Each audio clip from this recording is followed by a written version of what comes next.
d'être là pour ce webinaire. On est content de pouvoir vous le proposer. C'est vrai qu'à la base, ça devait être un petit déjeuner qui était prévu en mars. Forcément, vu le contexte, on a dû s'adapter, décaler et aussi passer en mode à distance avec le webinaire. Donc voilà, j'espère que vous avez quand même vos croissants et cafés sous la main pour que ce soit un petit déjeuner en ligne.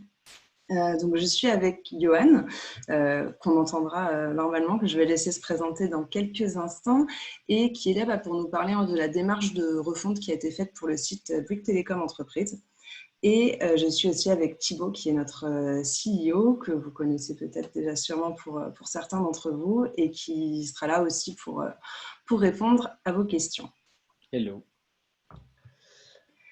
Hop, alors, pourquoi... Non, je ne peux pas passer la slide d'après. C'est trop embêtant. Si, je peux. Voilà. Donc, un rapide aperçu de la petite heure qu'on va passer ensemble. Je vais prendre quelques minutes pour rappeler, peut-être pour ceux qui ne connaissent pas, qui est Fairpection et ce que nous faisons. Ensuite, Johan va nous parler de la refonte du site Bouygues Telecom Entreprise. Et ensuite, on se gardera un petit moment à la fin pour répondre à vos questions que vous pouvez poser dans le chat. Donc, comme on est sur un webinaire, effectivement, vous n'avez pas la parole à l'oral, mais vous pouvez poser toutes vos questions dans le chat. On essaiera de faire une petite pause au milieu de la présentation pour voir s'il y a des questions, on va dire, brûlantes auxquelles on peut répondre. Et sinon, on prendra un temps à la fin de la présentation. Donc, je vais déjà me présenter moi aussi également quand même. Donc moi, je suis Anaïs Valentin, je suis responsable études chez Fairpection depuis bientôt 3 ans. Et Fairpection, qui sommes-nous? Donc on est une entreprise spécialisée dans l'UX Research. Donc on mène des études auprès de vos utilisateurs qui sont recrutés par nos soins. Et on les interroge via différentes méthodologies, donc des méthodologies, on va dire, plus classiques que vous connaissez sûrement, comme les focus group, les entretiens utilisateurs, des sondages quantitatifs aussi. Et on a aussi notre plateforme qui nous permet de faire des tests utilisateurs à distance.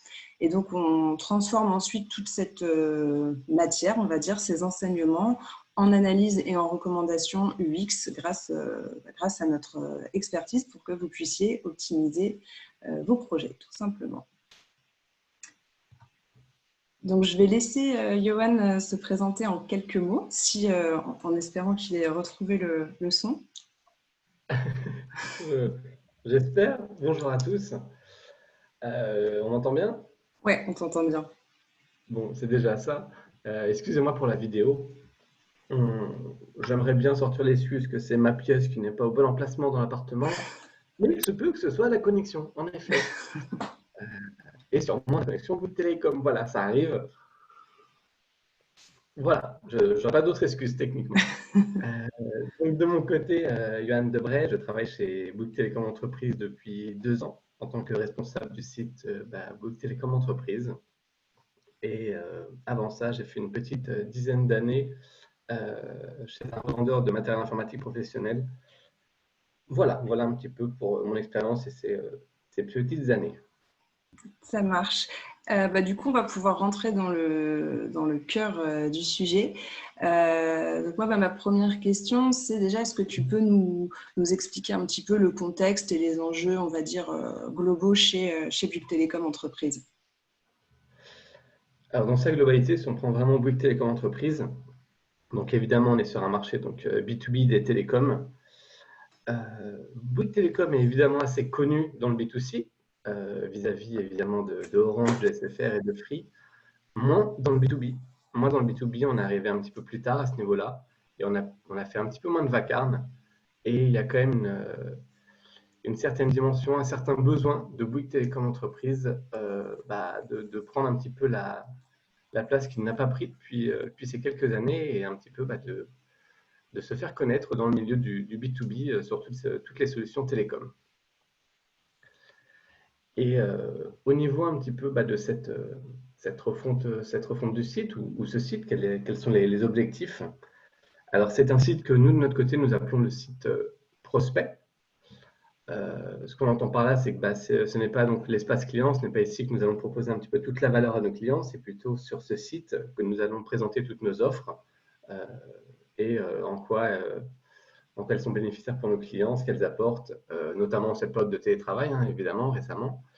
Euh, donc voilà un petit peu la position de Bouygues Télécom Entreprise euh, au moment de cette refonte. Ok, donc effectivement, j'ai un petit peu anticipé les slides. Est-ce que, comme là tu nous parles de la refonte, est-ce que tu peux nous expliquer un petit peu du coup pourquoi cette refonte à ce moment-là, qu'est-ce qui en fait a amené le sujet? Alors c'est vrai que je suis allé un petit peu trop vite dans la refonte et on ne l'a pas mis dans le titre, je crois. Donc on a entamé une refonte de site il y a déjà 2 ans. Je dirais que ça fait déjà 2 ans au final. Cette refonte qui a été donc faite en 2018, la toute première, était là pour redonner un petit peu de la valeur au site Bouygues Télécom, une certaine image aussi. Et donc le site a été refait courant 2018 par mon prédécesseur. Malheureusement, cette refonte s'est faite au même moment où mon prédécesseur est parti, ce qui fait qu'il n'a pas pu un petit peu optimiser toutes ses actions et les finir. Euh, donc Bouygues Télécom Entreprise s'est malheureusement retrouvé avec un site qui n'avait plus trop de managers, plus trop de vision, et les résultats n'ont pas été à la hauteur des espérances. Et c'est un petit peu à ce niveau-là où moi de mon côté on m'a recruté en me disant bon il y a un site qui a été refait, tout n'a pas été fini et il faudrait un petit peu revoir un petit peu cette refonte, la compléter et voir un petit peu modifier tout simplement le site et entamer une refonte plus en profondeur. Et, C'est ce qui nous a et- mené donc à cette refonte et à faire appel à Perfection à un moment. et est-ce que du coup la démarche de refonte était la même? Est-ce qu'on va dire que la manière de réfléchir à la refonte était la même que la première fois? Non, non, du tout, du tout. Mon prédécesseur était seul. De mon côté, Bouygues Télécom Entreprise avait un petit peu appris de ses erreurs. Il s'est dit qu'il fallait mettre quand même beaucoup plus de monde autour d'une refonte.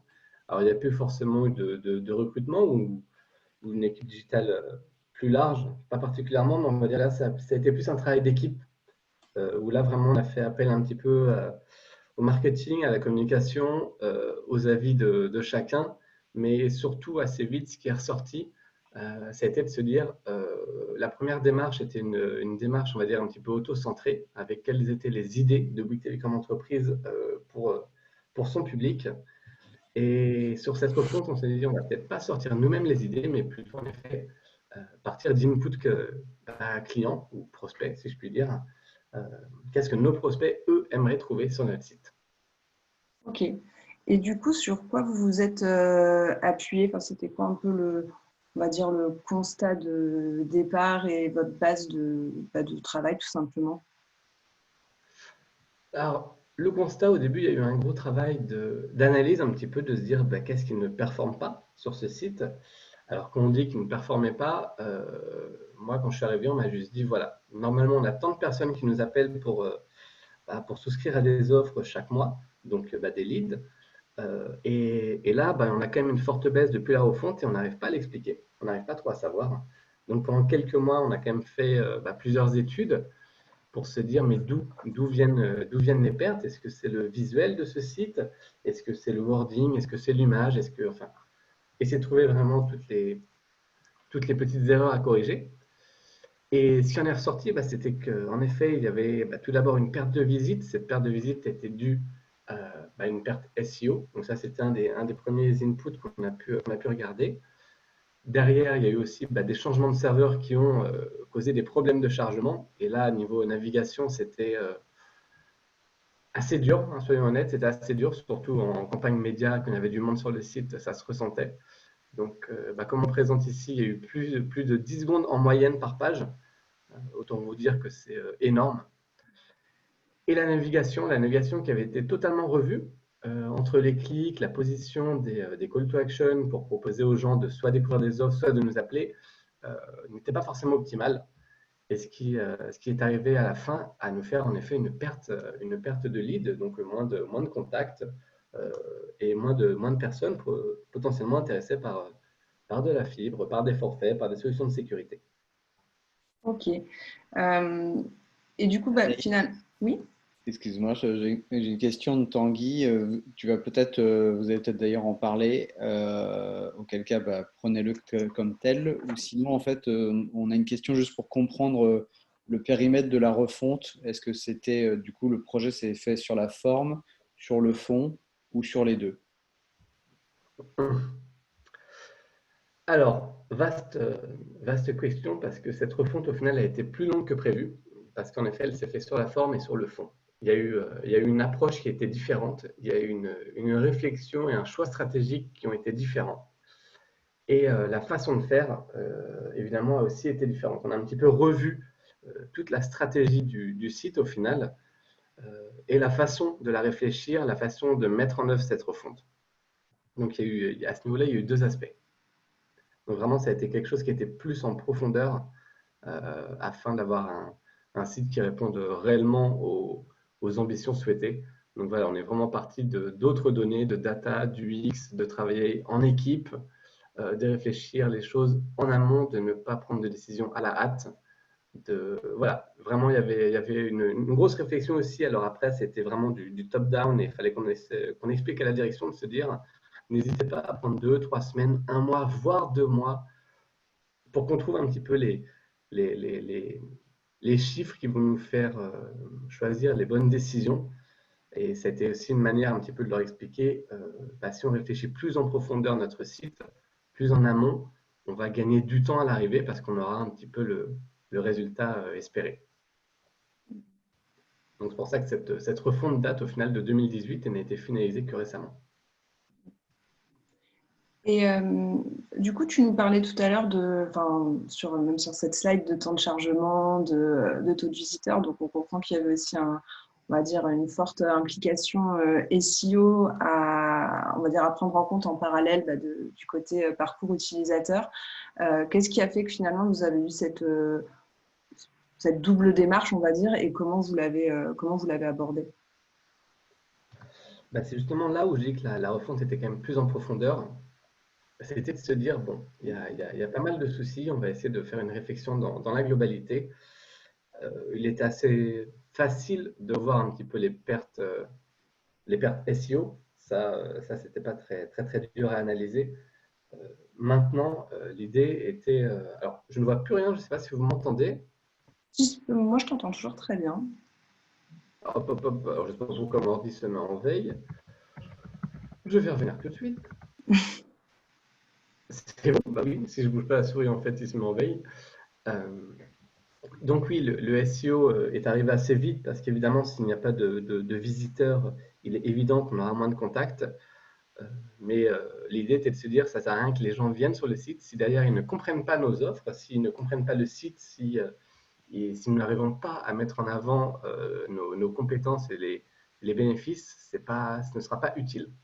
Donc vraiment, l'idée était de se dire, mais je pense que c'est le challenge de beaucoup, hein, de jouer un petit peu sur toute la visibilité du site, évidemment, mais des visites sans derrière de conversion ou de bons taux de clics, de rebond, ça n'a pas beaucoup d'apport. Donc la stratégie, c'est vraiment portée sur, on veut augmenter les visites, évidemment, qui viennent de Google, mais on veut aussi, et fortement, se dire, il faut que ces visites convertissent, il faut que ce site Mm. arrive à amener sur le bon chemin, sur le bon filon. Mm. Donc, Oui, puis c'est c'est vrai que finalement. le gros Non, pardon, challenge. excuse-moi. Vas-y, non, non, vas-y, je t'en prie. Non, non, je disais, c'est vrai que finalement, les annonces Google d'il y a quelques mois allaient plutôt, du coup, allaient plutôt dans ce sens-là. Alors, l'annonce qui a en effet, je crois que c'était le 5 juin, quelque chose comme ça, c'était début juin. C'était la mise à jour là, de Google qui désormais dit, alors on entend un petit peu parler à droite, à gauche du SXO, on n'écoute pas, voilà, c'est quelque chose, moi de mon côté, le vocabulaire un petit peu web marketeur, je ne suis pas trop fan. Maintenant, il n'y a pas trop de doute sur le fait que Google se porte de plus en plus sur je n'oserais pas forcément dire la navigation, mais la qualité des sites et pas que la qualité SEO. Mhm. Donc, on entend aussi parler un petit peu de ce qui prend en compte le taux de rebond ou pas. Et ce qui va prendre en compte le taux de chargement, ça maintenant, ça a été affiché, oui, clairement. Et plus le temps va passer, plus Google va prendre en compte la partie un petit peu plus qualitative, on va dire, des sites. Et la partie contenu ne va pas devenir secondaire. Elle sera toujours, je pense, prioritaire, mais elle ne sera plus seule à jouer à ce niveau-là. Et c'est aussi pour ça que nous, de notre côté, il y a ce challenge de comment mettre du contenu sur le site, parce qu'on sait très bien comment fonctionne Google, mais tout en ayant quelque chose de lisible pour l'internaute et de plaisant à naviguer. Très bien. Et du coup, alors on va rentrer un petit peu plus dans le détail de ce qui a été fait, bah, surtout sur la partie UX, puisque c'est sur cette partie qu'on a travaillé ensemble. Donc ça a été un projet d'optimisation qui s'est fait en 3 étapes, sans vouloir spoiler. Est-ce que déjà tu peux nous parler de la première étape qui a été faite et quels étaient un peu les objectifs derrière et les enseignements que vous avez pu en tirer? Un des premiers constats qui avait été fait, euh, c'était de voir un petit peu la différence entre l'ancien site et le site qui avait été refondu, et le menu avait beaucoup changé. Ça avait quand même beaucoup changé, en sachant que le menu est quand même une partie assez importante du site. Et ce menu, souvent, représente un petit peu le squelette du site web. Et il nous semblait qu'il y avait un petit problème. Et suite à certaines analyses, là, à ce niveau-là, plutôt analytics, on s'est rendu compte qu'en effet, elles étaient totalement fondées. Moins de clics sur certains espaces, des pages qui étaient moins vues. Et c'était aussi quelque chose qui ressortait quand même en interne, de se dire, ce site, il est beau, mais est-ce que la navigation est claire? Pas forcément. Et c'est là où justement, on a fait appel à vous, en premier lieu en tout cas, et pour donc un atelier tri de cartes qui va clairement apporter ses fruits. Donc je ne sais pas si tout le monde connaît un petit peu ce type d'atelier. Le principe est assez classique. On va un petit peu écrire alors souvent sur des bouts de papier, toutes les catégories du site web, que ce soit une vingtaine, une trentaine, une quarantaine, qu'on va fournir aux participants, évidemment, qui représentent notre cible, et leur demander d'organiser tout ça sur des groupes cohérents. Et derrière, ces groupes cohérents vont pouvoir représenter le futur squelette du site et donc nous aider à fabriquer ce menu en fait. Vraiment se dire ce menu doit sortir de nos utilisateurs, être compréhensible de nos utilisateurs. Et en partant de ce principe, on a tout simplement décidé que ce soit eux qui le fabriquent en fait. Ok, et du coup, les résultats qui en sont sortis, enfin les enseignements que vous avez pu en tirer, et, enfin, ce que ça vous a permis de faire après? Alors ça a été, à mon sens, l'atelier qui a été le plus marquant. Alors déjà, ça a été un atelier. Moi, de mon côté, je n'avais jamais fait un focus group. Donc, il y avait donc 8 personnes dans une salle. Nous étions dans une vitre sans teint. Les participants étaient évidemment au courant et nous avaient vus en amont. Et c'était très intéressant parce qu'évidemment, on voit un petit peu toutes les personnes échanger. On voit à quel moment les gens hésitent. Et c'est aussi un atelier qui, nous a permis derrière d'aller faire remonter beaucoup d'informations à la direction. Notamment une direction qui avait une volonté d'avoir des mots un petit peu plus... je sais pas, un vendeur de rêve un petit peu dans le menu, se dire est-ce qu'on va mettre un menu avec écrit en énorme communication, un menu avec écrit cloud, enfin il y avait certaines dénominations qui nous de notre côté au niveau métier nous semblaient pas forcément cohérentes et parlantes et on voulait en effet s'en assurer et là c'est ce qui est ressorti assez nettement de ce focus group. De leur côté, les gens nous ont dit non, nous, un menu assez clair avec téléphonie mobile, téléphonie fixe, accès à Internet, enfin des choses qui paraissent totalement logiques, mais au final, voilà, apporter ces données-là, ces verbatims à la direction, ça a été vraiment une révélation pour eux de se dire bon, ok, là, si clairement on a nos personas qui nous disent qu'ils veulent ça, on va pas aller, on va dire, à contre-courant. Donc, ça a été le gros plus, c'était vraiment d'aller expliquer à la direction en quoi il y a un énorme intérêt à écouter les utilisateurs. Et du coup, oui, si je comprends bien, c'est qu'il y avait une simplification du menu à faire en termes on va dire, d'organisation, mais aussi, comme tu le disais, tout simplement en termes de wording, que les mots n'étaient pas forcément, enfin, les mots utilisés n'étaient pas forcément les mêmes des deux côtés, quoi, des côtés utilisateurs et du côté équipe, on va dire.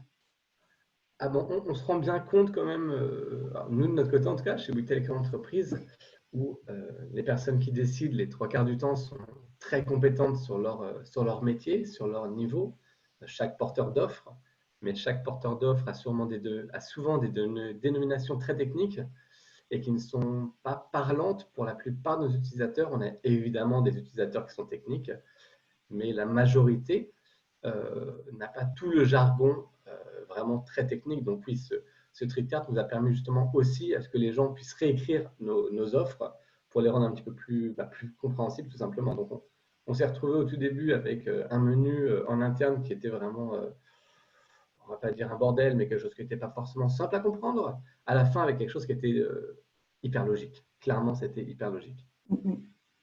Et je fais juste une petite parenthèse parce que c'est pas précisé complètement sur la slide, mais effectivement, la cible, c'est des décisionnaires d'achat sur tout ce qui est flotte téléphonique et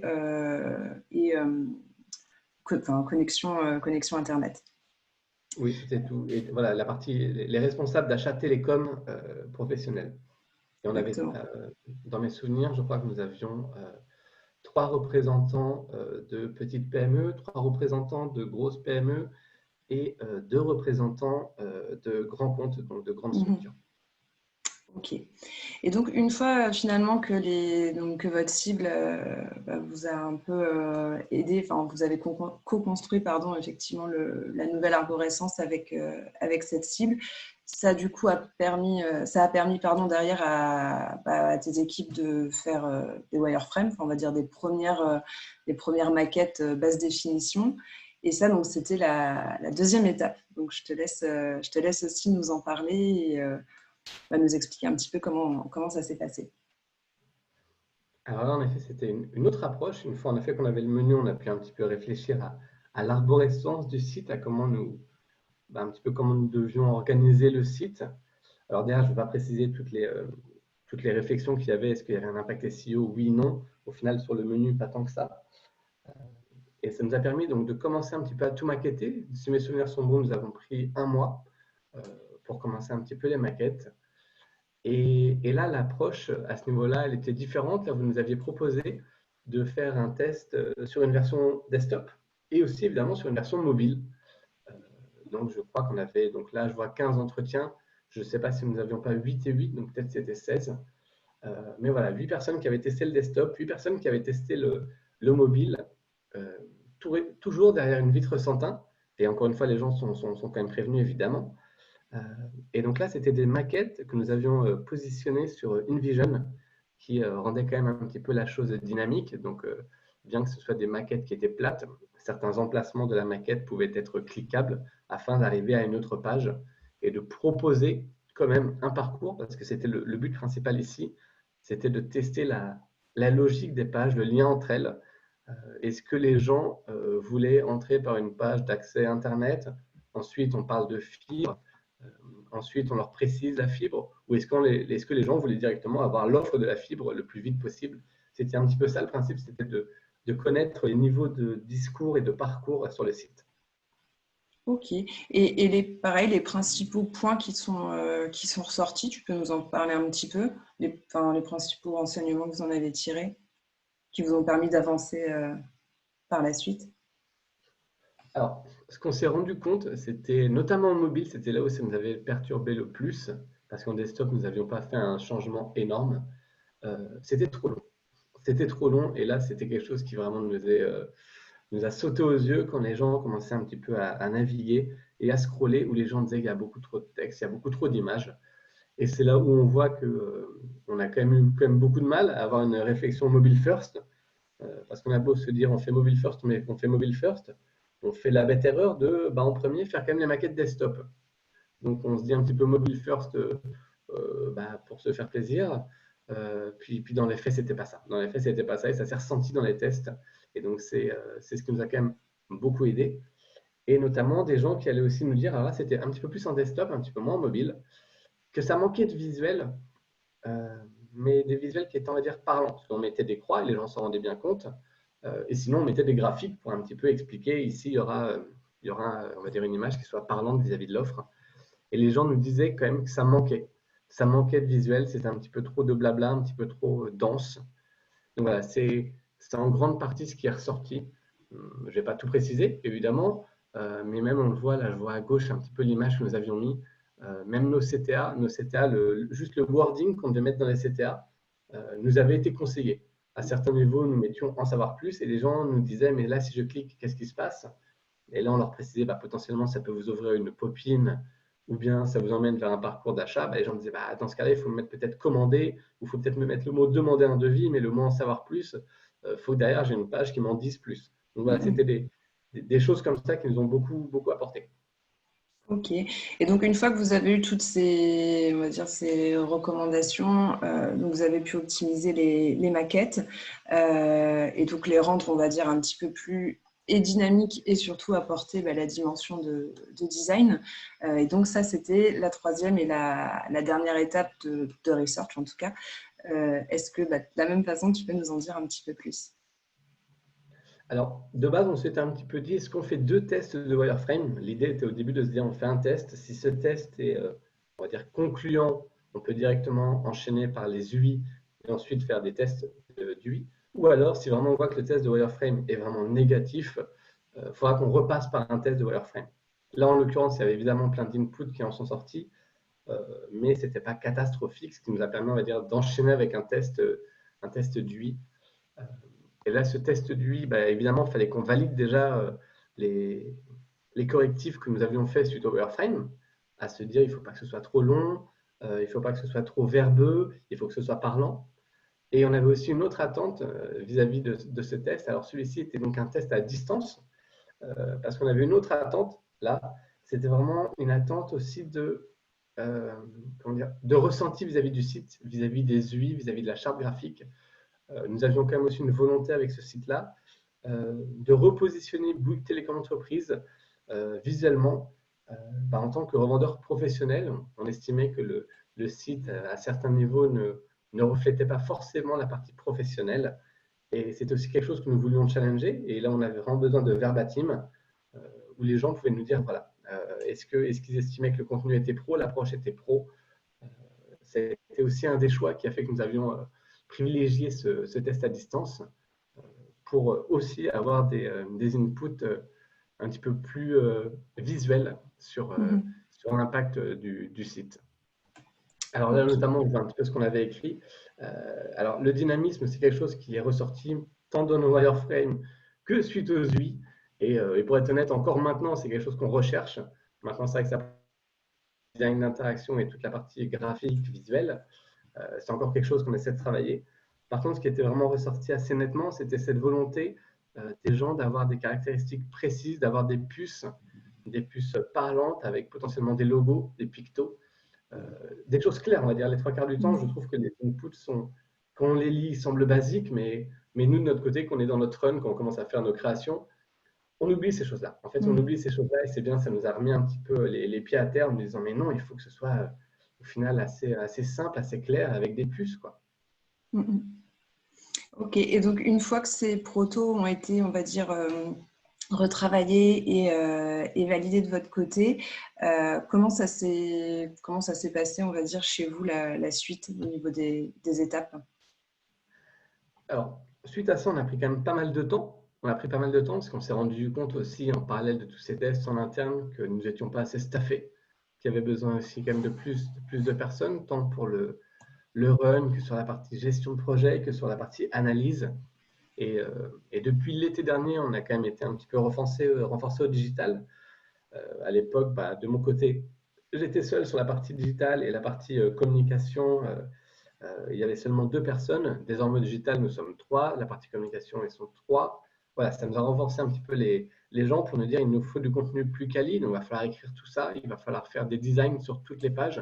Donc, ça nous a pris quand même pas mal de temps. Donc, on voit bien qu'entre la fin des tests et toute la partie déclinaison, il y a quand même eu 5 mois. Et les développements n'ont commencé que fin d'année dernière, une fois vraiment qu'on avait des idées claires sur comment nous voulions voir ce site, comment nous voulions que les gens puissent interagir avec tel ou tel widget. Le site est fait en bloc, ce qu'on de notre côté, on appelle donc des widgets. Et il a fallu un petit peu designer chaque widget et réfléchir à l'animation de chacun d'entre eux pour derrière, évidemment, tout mettre en production. Et la recette a été assez longue étant donné que nous avons refait toutes les pages, une par une, tout réécrit, refait tous les designs. Voilà, il y a eu tout ce travail et la mise en production ne s'est faite qu'il y a 3 mois, tout simplement, pendant le confinement. Ok. Et du coup, est-ce que tu as quelques illustrations, on va dire, à nous montrer de l'évolution du site? Je sais que oui, je pose la question. Oui, oui. On en a mis dans le slide, oui. Euh, donc l'ancien site et le nouveau. La différence n'est pas énorme, on a gardé quand même nos couleurs. Moi, techniquement, je l'aimais beaucoup, l'ancien site, hein, sincèrement, visuellement, je l'aimais beaucoup. C'était juste dans les résultats qui en ressortaient. C'était pas, c'était pas ce qui était attendu. Euh, Là, on va dire de prime abord, on peut voir qu'il y a quand même pas mal de call to action. Il y a un numéro de téléphone qui est assez visible sur la partie de gauche, sur l'ancien site. Sur le nouveau, on a voulu quelque chose de quand même plus épuré et avec un certain niveau sur les call to action, vraiment choisir quel call to action nous voulions mettre en avant. Donc voilà, il y a eu déjà un travail à ce niveau-là, il y a eu un fort travail sur les call to action. À quel moment on veut mettre tel call to action, à quel moment on propose aux gens de nous rappeler, à quel moment on propose aux gens de nous appeler, à quel moment on va proposer aux gens de nous contacter pour obtenir un devis. Voilà, il y a eu tout ce travail-là qui a été fait, notamment au moment des wireframes, pour avoir le bon niveau de parcours et de call to action au bon moment. Ok. Anaïs, Donc là, c'était une des pages Oui, les plus. ah, pardon. Oui. je Non, crois je qu'on a pense une que- question. En fait, Thibaut. oui, alors j'ai déjà plusieurs questions. Euh, Peut-être si ça vous va tous les deux, on fait une pause après ces slides-là, avant de passer à la partie ROI. Oui, pas de souci. Ça Mhm. marche, on peut Yes. faire ça. Moi, pardon, j'avais une question très technique. On est d'accord que le visuel ne cache pas les slides, enfin le visuel de webcam. Voilà, bon, c'était juste pour m'en assurer. Je pense que non, mais je voulais juste en être sûre. Je te laisse continuer, Johan. Ouais, non, en tout cas. Euh, alors là, c'était la partie fibre. Alors évidemment, chez tous les opérateurs, la fibre est quelque chose d'assez important à mettre en avant. On a quand même cette volonté euh, d'être un petit peu positionné partout et de proposer cette solution à tous nos clients. Et donc la page fibre était quand même une page assez stratégique. Et on se rend quand même compte que sur l'ancienne page, il y avait un niveau, on va dire, de contenu, il y avait une approche qui n'était pas forcément parfaite. Notamment, on va dire, un ajout au panier qui était assez rapide, alors qu'on va dire, nous n'avions pas décrit nos offres, précisé un petit peu ce qu'elles apportaient. Alors là, quand je vois ces deux slides, la chose qui me marque, moi, c'est le passage de 39 à 69 euros. Je me dis super, en 2 ans, on a pris 30 euros. Dans les faits, les offres ont changé, étant donné que désormais, nous ne proposons que des offres sécurisées. Voilà, je lise quand même la chose. Le but est de proposer quand même quelque chose de quali à nos clients. Donc voilà, ça a été les changements aussi niveau offre. On a eu quand même pas mal de changements en 2 ans. Mais voilà, c'est le niveau de discours qui a changé et ça a été notamment sur les UI qui nous ont permis de nous faire ressortir cette partie puce. On voit bien à droite qu'il y a plus de puces. On a vraiment une présentation de 2 offres distinctes et on propose aux gens en savoir plus. Là où avant, on proposait vraiment aux gens de nous appeler directement un petit peu à chaque page, d'appeler, d'acheter le plus vite possible. Et on s'est rendu compte que ce n'était pas justement ce qui allait marcher et qu'il fallait qu'on propose un parcours qui soit cohérent et vraiment step by step, tout simplement. Je crois que tu as un dernier exemple avant les questions. Et là, c'était donc le menu. Donc, je pense qu'on va pas non plus trop s'attarder, mais c'était pour un petit peu montrer cette différence entre l'ancien menu et le nouveau menu. Alors, je ne sais pas pour vous, mais pour moi, il y a quand même une énorme différence hein, en termes d'approche et de visuel. On a voulu quelque chose de plus épuré. On a mis des pictos qu'on peut, je pense, encore améliorer pour les rendre plus parlants.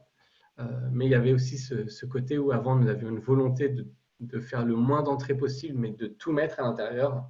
Et on s'est dit que ce n'était pas forcément ce qui allait être le mieux. Et c'est ce qui est ressorti des tri de cartes. Les gens, naturellement, nous ont proposé 5 entrées, 5 groupes de contenu, ce qui a donné le menu d'aujourd'hui. Ok, non, mais effectivement, je trouve que la différence est quand même assez marquante. Même sur la homepage tout à l'heure où tu disais on voit pas une grosse différence, je trouve quand même que c'est assez. Il y a effectivement enfin, tu vois qu'il y a une certaine épuration dans la nouvelle version. Thibaut, Oui, merci Anaïs. tu avais des questions pour. Enfin, Je, tu je- je me fais- porte-parole des questions en tout voilà, cas. je me fais porte-parole des questions, sachant qu'on a encore toute une partie sur le ROI, notamment. Donc, on va essayer de répondre relativement rapidement. Première question qui est peut-être d'ailleurs plus sur le ciblage, peut-être plus pour toi, Anaïs. Est-ce que faire tester les décisionnaires ne biaise pas les réponses, biais de connaissance du sujet? Alors en fait, ça va dépendre. D'ailleurs, on n'a pas interrogé, on va dire, tout le temps la même cible en fonction des 3 étapes. Sur les premières étapes, donc, qui étaient des méthodologies, on va dire, vraiment très qualitatives, pas dans le sens de qualité, mais dans le sens très exploratoire avec du focus group et des entretiens individuels. Là, c'est vrai que c'est important d'avoir des gens qui correspondent vraiment au cœur de cible, surtout sur par exemple, l'élaboration du menu. On a besoin d'avoir des gens qui sont vraiment dans le sujet et qui vont se retrouver en fait à la place du prospect ou du client Ce sont demain, qui vont les vouloir visiteurs de demain, en fait. exactement, qui vont vouloir s'intéresser au sujet et potentiellement acheter une offre chez Bouygues Télécom. Donc sur ce type de méthodologie-là et pour les objectifs qu'il y avait, c'était important d'interroger le cœur de cible.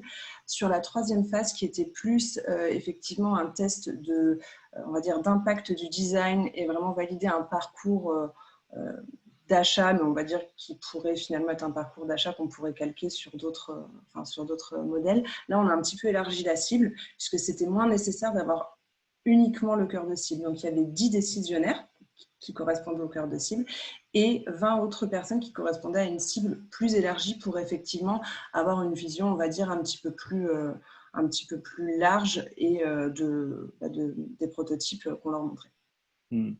Et je précise d'ailleurs que c'est pas parce que les gens sont les visiteurs du site qui sont experts du sujet. Dans les personnes qu'on a interrogées, il pouvait y avoir des patrons de PME qui ne sont pas du tout spécialistes de la téléphonie. Alors justement, à ce propos, une question complémentaire qui est, et là j'avais un doute, est-ce qu'on a dans ces décisionnaires ciblé des gens qui étaient déjà dans le parc, dans un parc Bouygues Télécom par exemple, ou on a ouvert, ou voilà, quelle a été notre stratégie par rapport à ça? Je vais laisser Johan compléter ou corriger si je me trompe. Mais non, on était vraiment sur une base prospect, donc ce n'était pas forcément des clients. Bouygues On n'a pas Télécom. recruté sur fichier Bouygues Télécom. Mais je laisse Alors, Johan corriger. Mais, je confirme que ce n'était qu'une base prospect à ce niveau-là. Ils n'étaient pas clients Bouygues Télécom entreprise. Maintenant, à refaire, on sait que c'était un petit peu, nous, de notre côté, je dirais pas un biais, mais nous étions tellement focus sur la partie vraiment prospect, proposer nos offres, euh, que nous n'avons interrogé que des prospects. Or, avec du recul, on se rend quand même compte que notre site n'est pas utilisé que par des prospects, parce que nous avons évidemment des clients qui de temps en temps vont chercher une offre. Et si c'était à refaire, nous mettrions des clients aussi, parce que même si évidemment nos clients ont un espace client, c'est pas dans leur espace client qu'on va leur proposer un petit peu toutes nos offres et qu'on va autant les expliciter que sur le site prospect. Donc voilà, à l'époque, nous n'avions interviewé que des prospects. À refaire, nous mettrions aussi des clients parce que bien qu'on appelle nous de notre côté ce site le site orienté prospect, finalement, il concerne toute notre clientèle. Ok, très clair. Je t'interromps pas, mais j'essaie de cadencer pour qu'on ait bien du temps. Alors, toujours en parlant un peu univers concurrentiel, c'est une autre approche du sujet, mais même thème. Avez-vous analysé la stratégie de prospection des concurrents? alors, Plus largement pour la refonte, hein. oui, voilà. En fait, j'allais répondre juste dans un premier temps que côté Fairpexion, au niveau de l'UX Research qui a été fait, ça n'a pas fait partie du scope. Et du coup, je repasse la main à Johan pour le reste.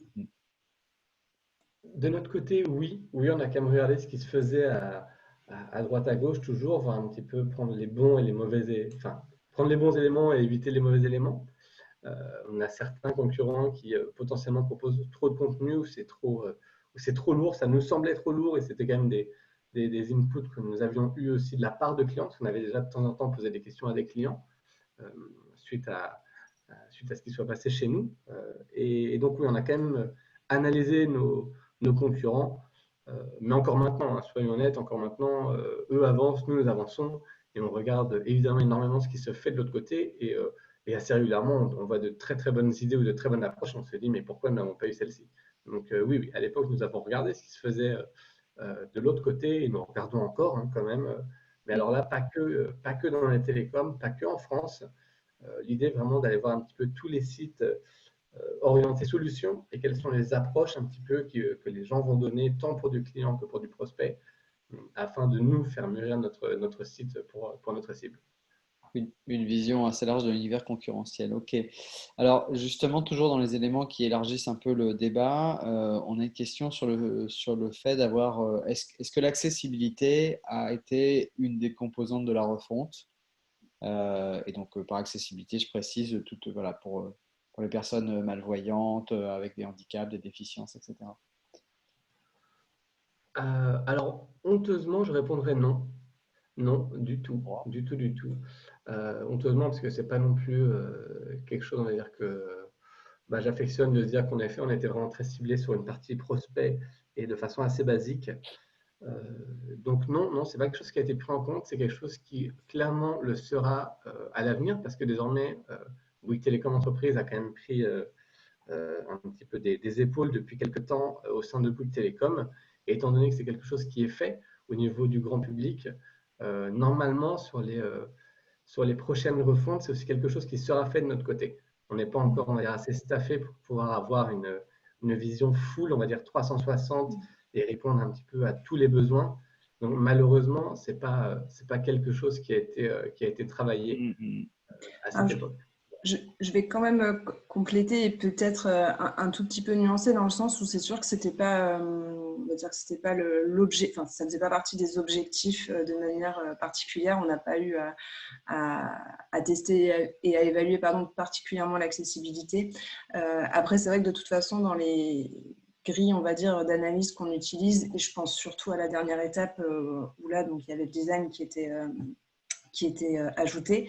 Il y a plusieurs niveaux évidemment qu'on regarde. Le premier niveau, c'est un niveau de satisfaction globale et dedans, on va retrouver en fait tout ce qui est utilité, utilisabilité, accessibilité. Et ça, du coup, c'est quand même des choses, c'est-à-dire que même si effectivement, il n'y avait pas de recherche de tester particulièrement l'accessibilité, il y a quand même on va dire des choses qui ont été vérifiées et des optimisations ergonomiques qui allaient un petit peu dans ce sens-là. Mais on est d'accord que ce n'était pas du tout le cœur du sujet. Non, non, mais c'est bien que tu rappelles qu'effectivement, l'UX, c'est pas juste une histoire d'ergonomie, c'est l'expérience utilisateur, c'est une globalité et dans laquelle rentrent aussi ces éléments-là. Alors, il reste deux questions, je les ai gardées pour la fin parce que je pense Est-ce que, oui, quand tu dis que tu les as gardés pour la fin, on passe peut-être à la partie ROI et on y revient après ou pour être sûr euh, d'avoir du temps? ouais, je pense. Écoute, on peut faire ça parce que Jean-François et Tanguy, j'espère que vous m'en voudrez pas. C'est juste, je pense qu'on a déjà au moins partiellement répondu à ces questions-là. Donc, je pense qu'on peut tenir. Voilà, vas-y Anaïs. Jean-François dit bingo. Donc du coup, pour en revenir à ce que tu disais tout à l'heure, Johan, donc tu nous parlais d'une mise en ligne qui a été faite en mars de cette année. Donc du coup, ça fait 3 mois, oui, j'arrive bien à compter, 3 mois. Bon, après, c'est pas les 3 mois les plus normaux, on va dire. J'imagine qu'en contexte de lancement, c'était pas ouais, encore une fois, le plus facile à analyser. Mais est-ce qu'il y a des choses que vous avez déjà pu observer en termes d'impact? Alors oui, la refonte s'est terminée en mars, mais certains inputs que nous avions eu des tests utilisateurs en mai l'année dernière, nous les avions déjà mis en place sur certaines pages en août. Euh, voilà, certaines choses qui étaient ressorties, revoir certaines offres, certains contenus. Ce que nous avons pu faire un petit peu, j'ai envie de dire en quick win, nous l'avons fait. Donc on a pu quand même avoir des gains assez vite vis-à-vis de ça. Maintenant, la majorité des gains ont été faits depuis mars. Alors, comme tu l'as précisé, c'est vrai que mars, avril et début mai, ça n'a pas été forcément la bonne période pour analyser la réussite euh, de cette refonte. Maintenant, on a quand même eu pas mal de choses positives. Donc, la partie temps de chargement, bon, je l'ai mis en premier, mais ce n'est pas quelque chose qui a été. C'est une vision globale. Il faut quand même savoir que même si sur la partie test utilisateur, nous n'avions pas testé la web perf, ça rentre un petit peu dans tout ce processus de refonte, de dire comment nous allons fournir le site avec la meilleure UX possible. Il y a eu en effet ce temps de chargement, donc on a quand même gagné pas mal de secondes. Il y en a encore quelques-unes à grappiller, mais ce qui a été quand même travaillé ces derniers temps, ça n'a pas forcément été le temps de chargement, mais la façon d'afficher les éléments. Donc voilà, On se soucie un petit peu moins de est-ce que la page va prendre en tout 10, 20, 30 secondes. J'abuse évidemment avec 30 secondes, mais ça va être à quel moment les gens vont pouvoir commencer à exploiter la page, à quel moment on va dire le header de la page va se charger, le footer, si le footer se charge au bout de 10-15 secondes, ce n'est pas un problème. Donc voilà, essayez plutôt de réfléchir utilisation de l'outil plutôt que de regarder un simple KPI de temps de chargement complet. Le trafic aussi, parce qu'en parallèle, évidemment, on a cette double réflexion UX et SEO, comment rajouter du contenu pour que ce soit SEO friendly, comment aussi rajouter du contenu pour que ce soit parlant pour nos utilisateurs, pas que ce soit des gros blocs. Donc voilà, il ne fallait pas mettre que des puces, mais il fallait aussi mettre certains contenus pour Google. Donc voilà, il y avait ce juste milieu à trouver. Je pense que nous avons pu trouver, parce qu'on a quand même eu un bon hub de trafic depuis un an à ce niveau-là. Google nous apprécie pas mal. J'ai pris l'exemple des pages fibres parce que c'est quelque chose qui a été quand même pas mal réfléchi, travaillé. Ce parcours, d'aller un petit peu plus dans la précision de nos offres et de ce qu'elles apportent, et à la fin de proposer aux gens de nous contacter ou de se faire recontacter. Et on voit bien quand même qu'on a eu évidemment plus de contacts, ça a plus que doublé, tout simplement parce que l'approche était plus claire, plus douce, plus précise, je pense aussi. Et au final, on a rajouté des pages, on a rajouté des clics, et pourtant on a eu plus de contacts. Là où c'est toujours quelque chose où moi, de mon côté, j'ai toujours eu peur, je me suis toujours dit il faut le plus vite possible que les gens arrivent à l'offre. On se rend compte que dans des situations où on doit vraiment pousser, mettre en avant des solutions, il faut quand même faire mûrir le client, et ça, c'est ce qui est ressorti quand même pas mal des tests, qu'on allait un petit peu trop vite dans le call to action de contact. Et la conversion au global, donc que ce soit sur des demandes de devis, que ce soit sur des demandes de rappel, dans la globalité du site, on a quand même eu plus 30%. Et on va essayer de continuer un petit peu tout ce travail-là avec encore pas mal d'optimisation. Mais voilà, il y a quand même pas mal de jolis gains qui ont été faits avec cette refonte et cette approche. Ok, je crois que tu as encore quelques bonnes nouvelles.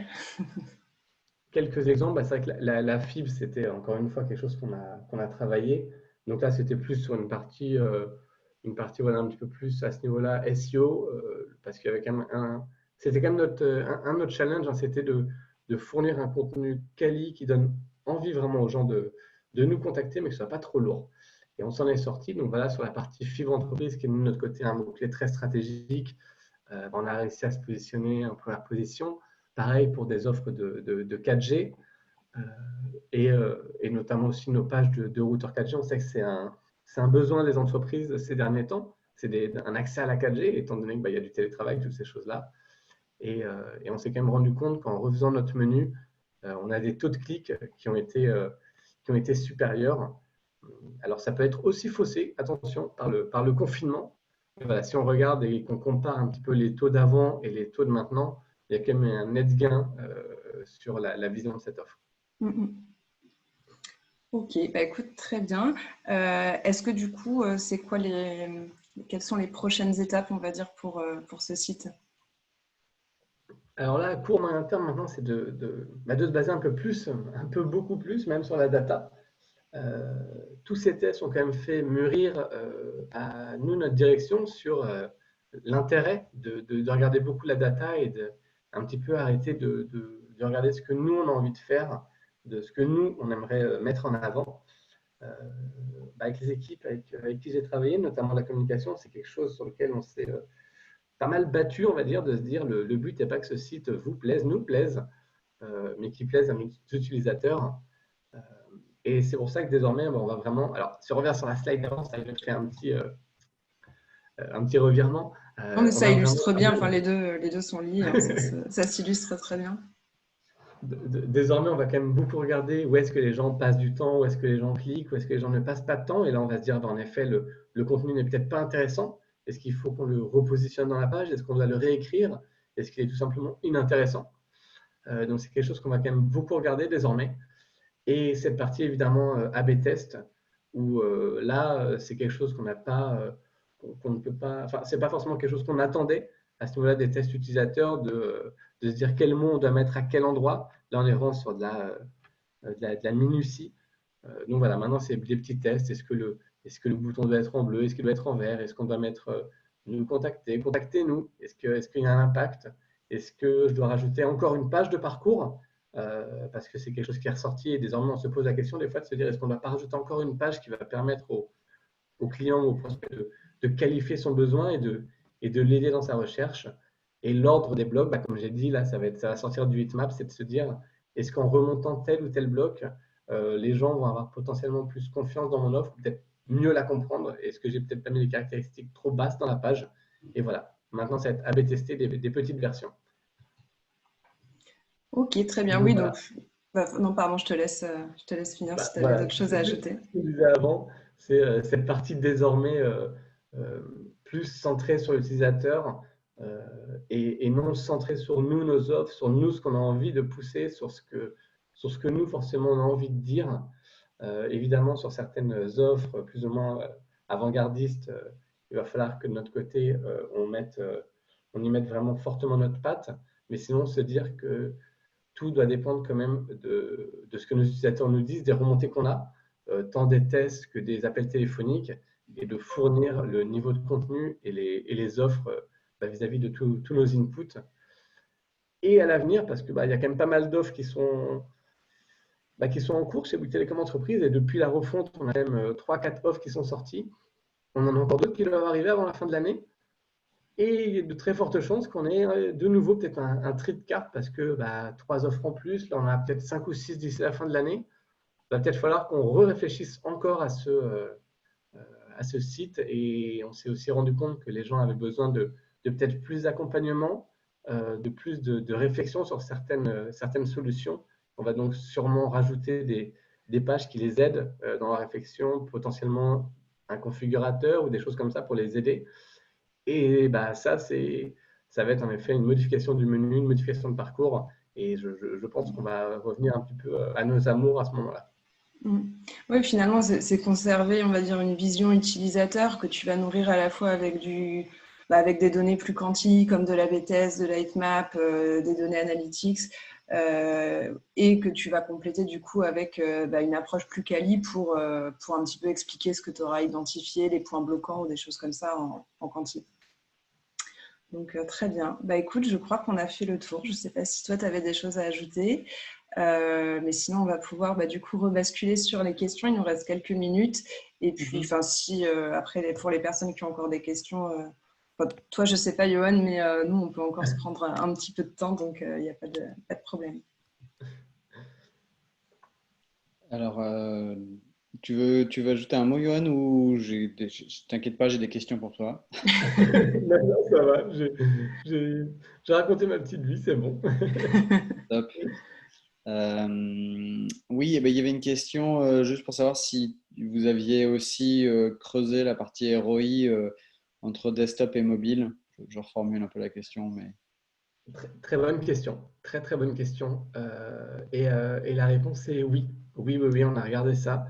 Je ne l'ai pas mis dans les chiffres, j'aurais pu le mettre. Il y a eu une nette différence qui a été faite à ce niveau-là. En mobile, c'est quand même là où en taux de conversion, c'est quelque chose que j'aurais pu rajouter. On est proche d'une croissance de 100%.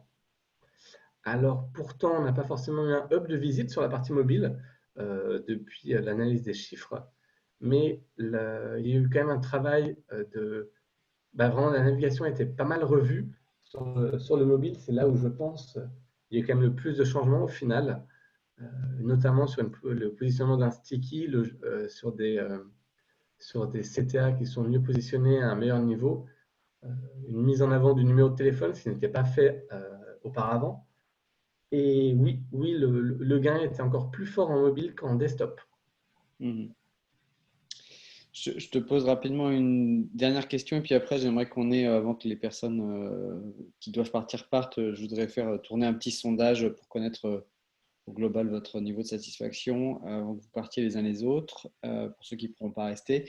Donc il y avait une question sur en gros le sujet des plannings. Avez-vous eu des difficultés pour inclure ces phases de recherche UX dans vos plannings et les faire accepter par vos équipes? Si oui, comment les avez-vous convaincus? Alors, des difficultés, j'ai envie de dire oui et non. J'ai eu quand même une chance à mon arrivée. Ce qu'on se dit de notre côté, c'est que les planètes étaient alignées. Les équipes communication, notamment la directrice de communication, avait envie d'un renouveau. Même la designeuse, ils avaient envie d'une autre approche.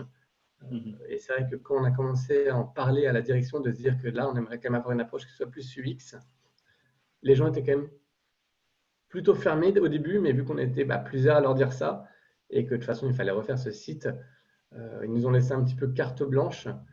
Et ce qui fait qu'au final, étant donné que la direction nous a suivis, qu'on a quand même eu des sponsors, ça nous a permis de… on va dire que ça glisse et que ça rentre quand même facilement dans nos parcours. Maintenant, c'est vrai qu'aujourd'hui, depuis la refonte, ce n'est pas quelque chose qu'on a refait. Donc là, je pense que ça passerait maintenant encore plus facilement, étant donné que l'approche est beaucoup écoutée. Il faut quand même savoir que de notre côté, quand vous faisiez des comptes rendus, chez nous, il y avait quand même une bonne vingtaine de personnes qui étaient à l'écoute de qu'est-ce que les utilisateurs ont dit sur ce tripcart, qu'est-ce que les utilisateurs ont dit sur les wireframes. Donc voilà, au tout début, c'était fermé. Une fois qu'on était plusieurs à leur dire il faut vraiment partir sur une approche UX, on nous a un petit peu ouvert les vannes, et une fois qu'ils ont vu les résultats, là, la confiance était totalement gagnée, je pense. Donc ça n'a pas été si difficile une fois que ça a été lancé, mais voilà, il y a quand même une nécessité, je pense, ça va dépendre des entreprises, mais d'être plusieurs à avoir cette volonté. Et assez souvent, j'ai l'impression qu'elle vient des équipes plutôt plus que du head management. En parallèle, donc j'ai ouvert, je te remercie, en parallèle, j'ai ouvert le sondage, donc comme il est 29, si les uns les autres vous voulez répondre, et puis si j'ai vu qu'il restait 2-3 questions, mais je pense qu'on les prendra à l'oral, parce que j'imagine que pour une partie d'entre vous, vous avez des choses qui commencent à 10h30. C'est bien cadré. On est pas mal niveau timing. Just in time. Timekeeper.